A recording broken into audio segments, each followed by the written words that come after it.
Now, one other thing. I was talking about the embarkation mode, among other things. So, naval units do not include transports other than stand-ins for caravans. Actually, this is a specialized units section of the Civilopedia. Notice up here you have these tabs, game concepts, technologies. So this is ridiculously deep. You could spend hours and hours on this, so I'm going very, very fast through this because this is very difficult to do otherwise in a practical way. Let's look at the units, though. So you have religious units for the first time beyond missionaries. So you have inquisitors who, force people to be your religion. You have missionaries that try to convince people to be your religion. And then you have, more accurately, the inquisitors prevent conversion of your citizens to a faith you consider to be a rival. So then you have the traditional units, the archer. You also have the atlatlist, and only the Maya may build this unit. Basically, atlatlists generally, not just in the Maya army, but in many armies historically, were a more primitive alternative to archers. So they had specialized spear-throwing devices called atlatls. And so they were a little bit like javelin throwers, but a little bit more formidable. And it's thought that the Mayans historically were at a disadvantage because some of their enemies had archers. I don't know if that's actually true. You have battering rams. Only the Huns may build it, though, even though historically battering rams were used by a lot of medieval civilizations, at least, and police departments still use them. Then you have bowmen. So they're one of the first available ranged units. So it's a Babylonian unique unit that replaces the archer. The bowman can better withstand melee attacks than the standard archer available to other civilizations. You have the brute, barbarian's most basic early game military unit. I think this is sort of a joke unit. You can't actually build this. Then caravans are still around. Cargo ships, like I said, establish sea-based trade routes, so they do not carry your units. That's important to remember.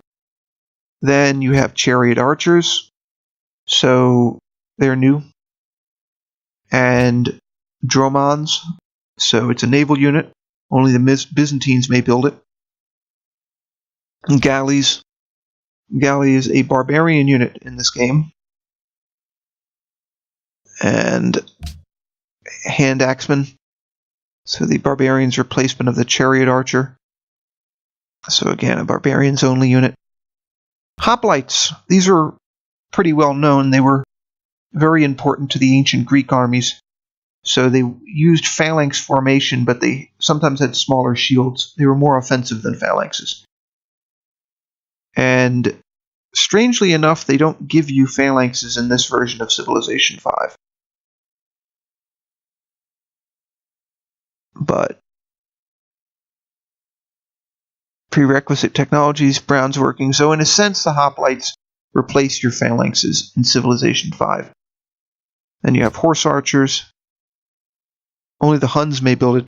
It's a little bit surprising they don't give the Native American civilizations this option, at least the ones that had mounted archers. Because many, many of them did, and most notably the Lakota. Then the so-called immortals. So only the Persians may build it, so they're sort of like pikemen. They counter-mounted units. And then you have jaguars, which are ancient Aztec special forces, I guess you'd call them. So they fight more effectively in jungles. Maori warriors for Maori civilization. But it says only Polynesia may build it, because I guess they've merged the Maori and the Polynesians into one civilization in Civilization 5. It wouldn't surprise me if somebody's built an add-on to create the Maori as a separate civilization, since a lot of people find them interesting. Then Pathfinders, these are basically scouts, but they're only for the Shoshone. Then you have settlers, same as always. You have slingers. So one of the first available range units, this Incan unique unit, replaces the archer.